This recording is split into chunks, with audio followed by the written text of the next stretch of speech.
We're gathered today, just as we have gathered before, to remember those who served, those who fought, those still missing, and those who gave their last full measure of devotion for our country. We remember those who were called upon to give all a person can give. We remember today that all our gentle heroes have given us a lesson in something more, a lesson in living love. Yes, for all of them, those who came back and those who did not.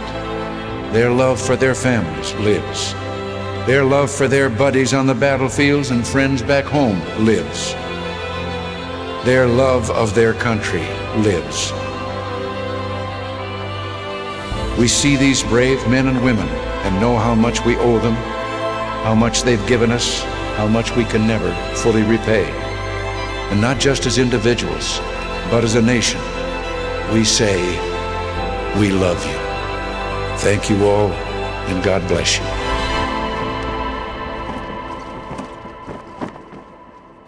Well, welcome to Gwinnett Church. We are so glad that you're watching. It's Memorial Day weekend, and yes, I have sunglasses on. Maybe you are watching from the lake or the beach, and you have your sunglasses on as well. If you do, take a picture, post that to social media, use the hashtag #4Gwinnett. We would love to see that. We've actually been staying connected all throughout the week, and you can take a look at what we have going on this upcoming week. We're staying online through Facebook, YouTube, Instagram Live, and we just love during this season how we can stay connected with you.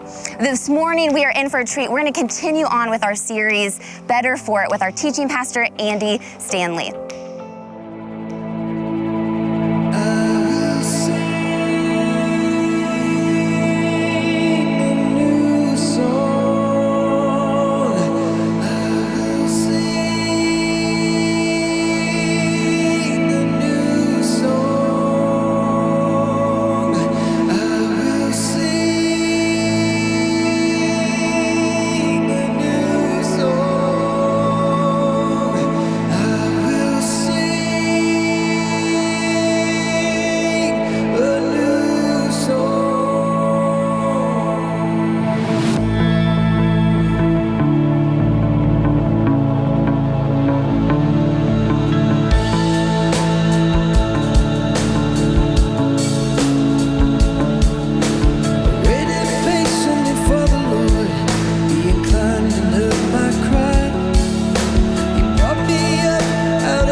So today we're in part 2 of our series, Better for It.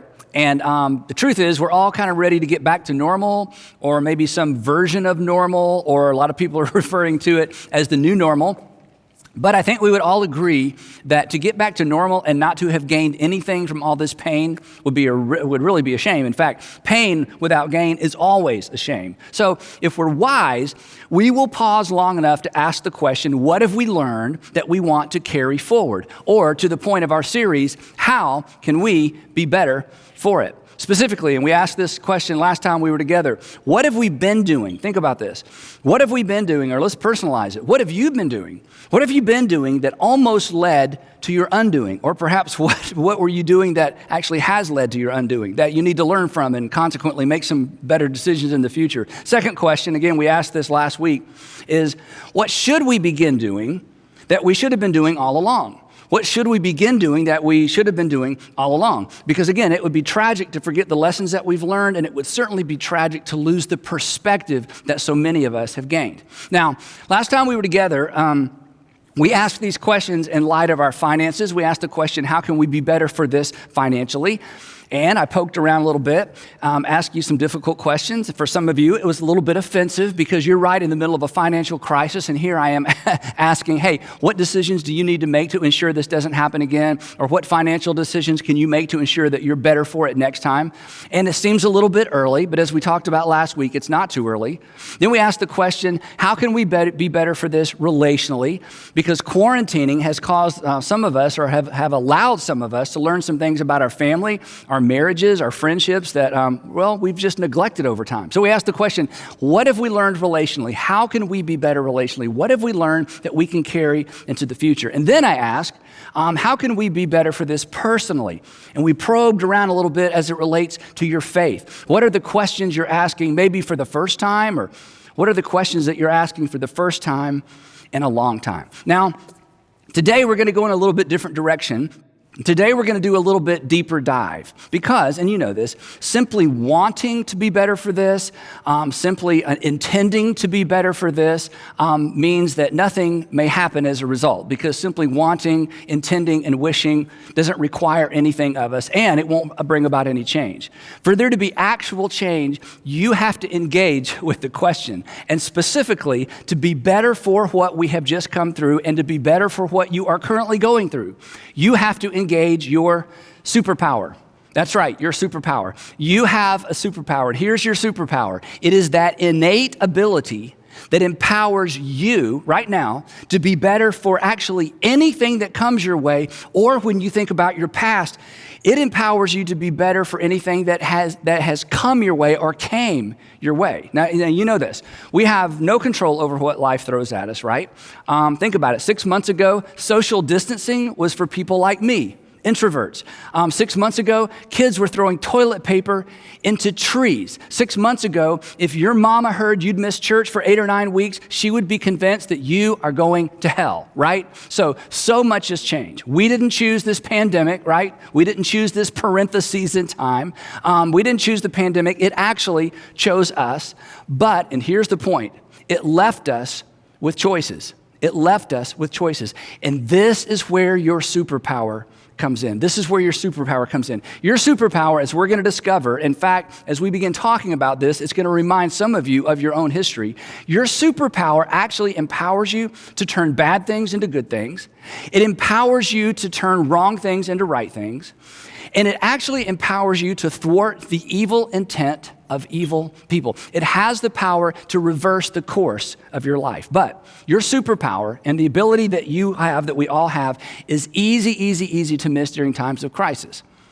And if you lose sight of it, especially in times of crisis, and especially in times of adversity, you will become a victim.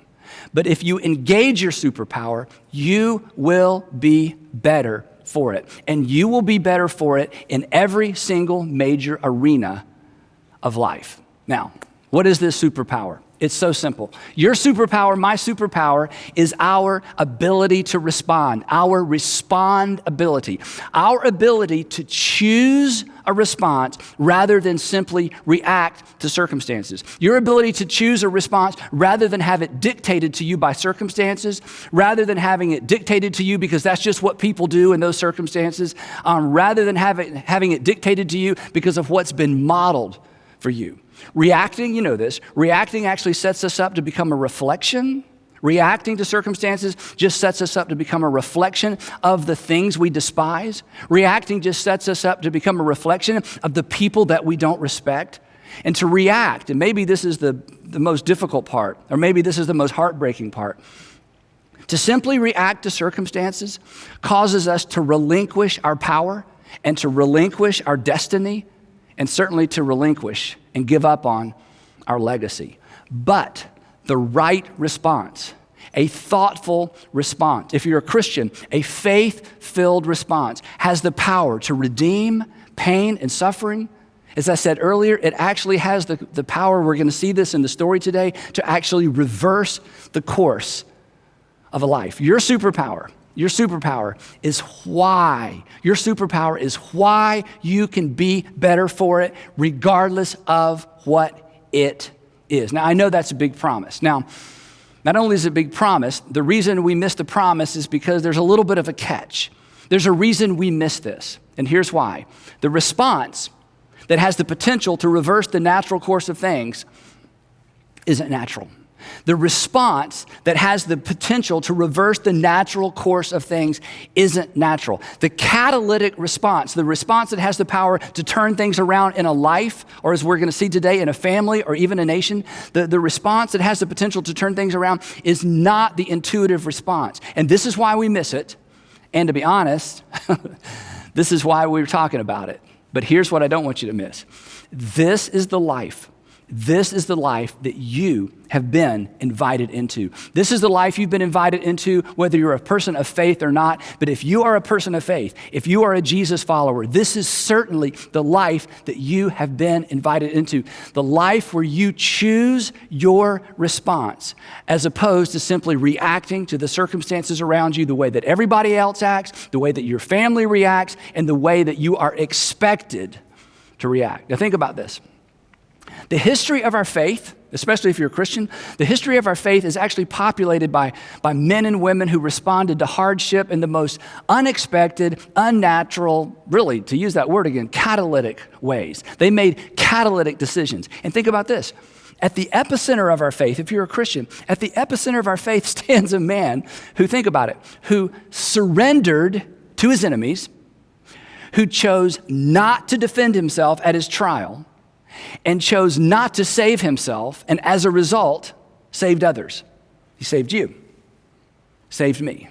The point being this: never, ever, ever, never, ever underestimate the power of a measured response. Never underestimate the power of a measured response. Now, for the next couple of weeks, we're going to talk about one biblical character that modeled this in a remarkable way. And part of what makes this story so remarkable is that he modeled this for over 20 years. In fact, the story spans about 30 years.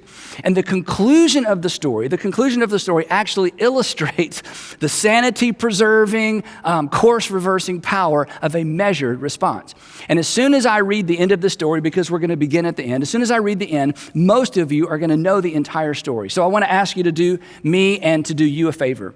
As we jump into this story together, I want you to try mentally and emotionally not to rush to the end of the story, because this story, the story of this young man's life, intersects with our lives in many ways, but there are two ways in particular it intersects with our lives, and I don't want us to miss it. And the problem with knowing the end of the story is that we kind of extract ourselves from the story and we miss the point of the story. So here's how this really epic story ends. It ends with the hero of the story making this statement. He says this: "You intended to harm me. You intended to harm me." And the you in the story, and especially if you know the story, the you in the story in that moment were the power brokers. The odds were in their favor. They held all the cards. The cards were completely stacked against the hero in the story. They had evil in their hearts. In fact, as we read the story together, or as you remember the story, you'll remember they created circumstances, and perhaps you can relate to this. They created circumstances that generally transform victims into perpetrators. They created a set of circumstances that generally cause the innocent to take on the characteristics and the character of the guilty. But not this time. Not this time. The hero says, you intended to harm me, but God intended it for good. And God's intentions in this story became a reality through one young man's catalytic, unexpected responses to circumstances we cannot even begin to imagine. Responses, this is so important, none of which seemed to matter at the time, and no single response made any visible, noticeable, practical difference at the time. But every single one of his responses, when taken together, were critical to the unfolding story of your faith and mine. Now, you know the story, but here's the backstory of one of the greatest stories ever told. About 2000 BC, God wades into the mess of this sinful world by calling out a man named Abram that we know as Abraham. And he says to Abraham, I want you to leave everything you know because I'm going to start over. And you are going to become the father of many nations. And through one of those nations, I, God, am going to bless the entire world. And if you know the story, eventually Abraham has a son. His name is Isaac. And Isaac has a son, and his name is Jacob.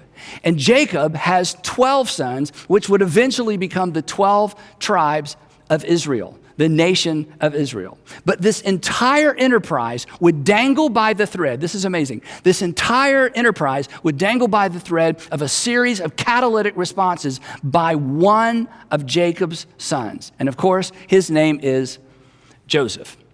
Joseph was Jacob's favorite son by Jacob's favorite wife, which is kind of a story in and of itself. But because he was the favorite son and because he was the favored son, his 10 older brothers did not like Joseph. Now, and part of the reason was this.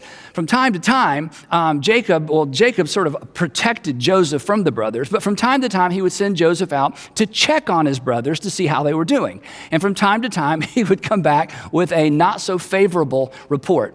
So on this particular occasion that sets up the story, Joseph is approaching his brothers. They're miles from home. They're tending sheep. And as they see him coming, they begin to talk about Joseph. And by the time Joseph gets to their campsite, they've decided they're done. So they take Joseph, they strip him of his clothes, they throw him into an empty cistern or well, and they're trying to decide, do we let him just die of natural causes in the well, or do we kill him ourselves because we are done with our brother? And then the story takes a strange twist, and we will pick up the story right here. The book of Genesis says this.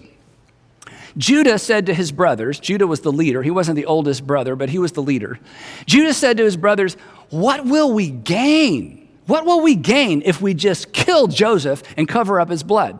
Let's profit on this. Come, let us sell him to the Ishmaelites, slave traders, and not lay our hands on him. After all, and it's like there's just a little thread of mercy that sneaks into the story. After all, he is our brother. He is our own flesh and blood. So as you know, they sell Joseph to slave traders. They lie to their father, Jacob. They say Joseph was killed by a wild animal, and they break their father's heart. The story continues. Now, Joseph had been taken down to Egypt, and Potiphar, an Egyptian who was one of Pharaoh's officials, the captain of the guard, bought him from the Ishmaelites, the slave traders who had taken him there. Now, here's where we need to pause, because here's where Joseph's story perhaps begins to intersect with your story.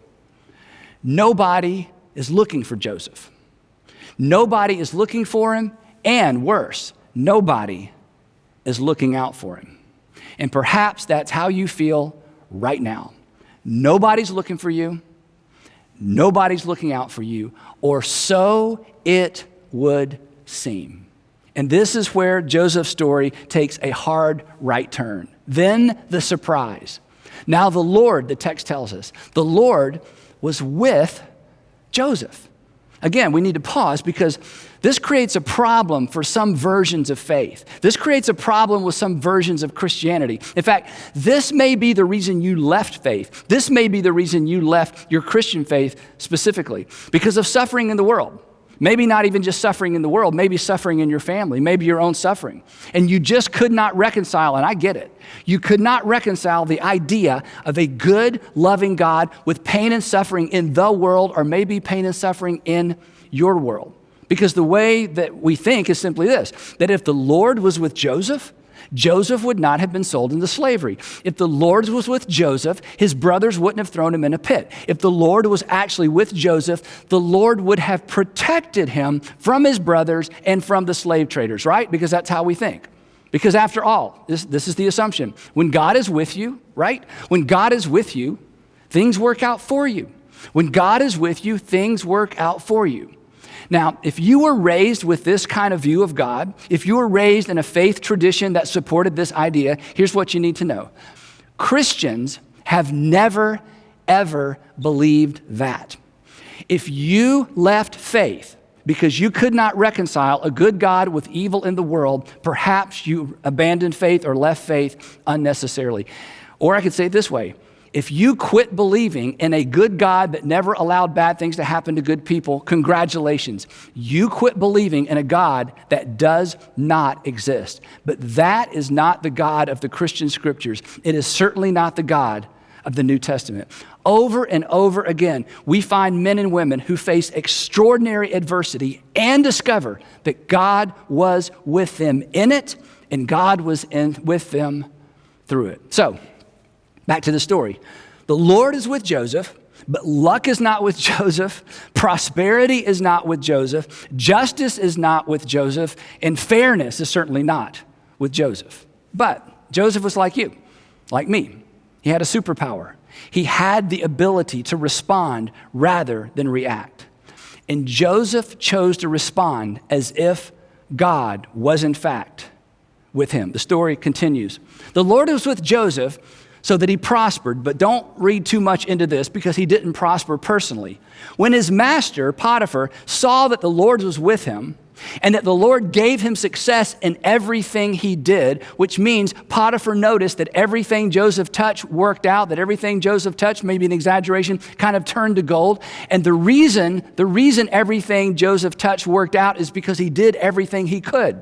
He was responsible. He responded not as somebody who had been sold into slavery. He responded as if perhaps God was in fact with him. And Joseph found favor in his eyes, and he became his attendant. So essentially, Joseph becomes Potiphar's administrative assistant, and he's put in charge, as we're going to see in a minute, of just about everything. And this sounds good, but here's what you need to understand. In ancient times, in modern times as well, but in ancient times, if you were born free, if you were born not a slave, that was the greatest privilege you could have in ancient times. To be born rich and to become poor, that would be bad. But to be born free and to wake up one day in a foreign land with a master, to be born free and to wake up one day as a slave, you had lost everything. You had lost the game of life. And whatever God you had chosen the wrong God. This was far worse than we can even begin to imagine, in spite of the fact that Joseph found favor in the eyes of his master. The story continues. So Potiphar, because of Joseph's responsible responses, Potiphar put him in charge of his household, and he entrusted to his care everything he owned. But here's the gotcha. And the Lord blessed not Joseph. The Lord blessed the household of the Egyptian because of Joseph, to which you want to say, but wait a minute, where's justice in this world, right? Why not bless Joseph? Why bless his master? Why not bless the slave Joseph, who has responded so well to all these outrageous circumstances? But in spite of that, Joseph continued to respond as if God was with him. In fact, Joseph models for us something extraordinary. Joseph responded as if God was with him when it looked as if God had in fact abandoned him. And this is so amazing. And here's why this is so amazing. Unlike us, Joseph has no scripture. Joseph has no Bible. In fact, Joseph has no religious literature. There are no miracles. There are no voices. No angels appear at his bedside to say, hang in there, Joseph. God is with you. You're going to get through this. Joseph had none of the advantages that we have when it comes to enduring faith. Joseph just decided that he was going to live in light of the stories Jacob, his father, had told him about Isaac, his grandfather, and his great-grandfather, Abraham. He decided to respond as if God was with him. Which brings me to this, and we're going to come back to this a couple of times today, and we're going to come back to it next week as well. This is the question I hope this series will cause you to wrestle to the ground, because this is the life-changing question. How would someone in your circumstances respond if they, like Joseph, were confident that God was with them? How would someone in your circumstances respond? I'm not asking you to do anything. I'm not asking you to respond. I'm just asking you to think about this question. How would someone who is like you, who found themselves in circumstances like your circumstances, respond if, like Joseph, they were absolutely confident that God was with them? And when I say circumstances, it may mean your entire life circumstance, or it may be a particular area that you're going through right now where there's adversity, maybe with family or finances or a job or a relationship. How would someone who is you respond if they were absolutely confident that God was with them, that God was up to something, that there was more going on than meets the eye? And the reason this is such an important question is that your answer to this question is your invitation to exercise your superpower. It's your invitation to respond rather than react. Again, never underestimate the power of a measured response. Again, you have no idea what hangs in the balance of your decision to respond rather than react to events and circumstances that you didn't choose. Now, if you know this story, you'll remember what happens next. It doesn't get better, it gets worse. And not only does it get worse, it gets ridiculously more complicated. Because what happens next, Joseph finds himself in a no-win situation, that regardless of which way he responds, there's no way out. Here's what happened. You'll remember this. Now, Joseph was well-built and handsome. And this is when the soundtrack changes, right? Now, Joseph was well-built and handsome, and after a while, his master, Potiphar's wife, took notice of Joseph and said, "Come to bed with me."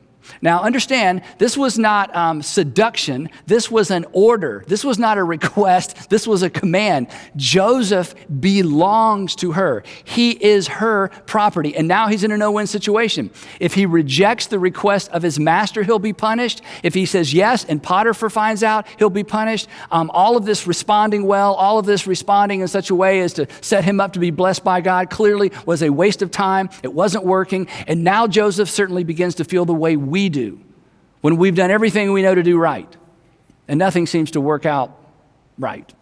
And we begin to ask those questions. Why care, right? Why even try?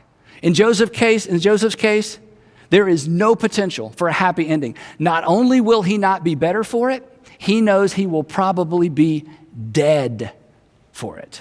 But in spite of that, Joseph deploys his superpower. And the text says that he refused. And here's what he told Potiphar's wife. He said, "With me in charge, my master does not concern himself with anything in the house. Everything he owns, he has entrusted to my care." And then he shifts gears just a little bit. No one is greater in this house than I am. My master has withheld nothing from me except you. Because, by the way, you are his wife.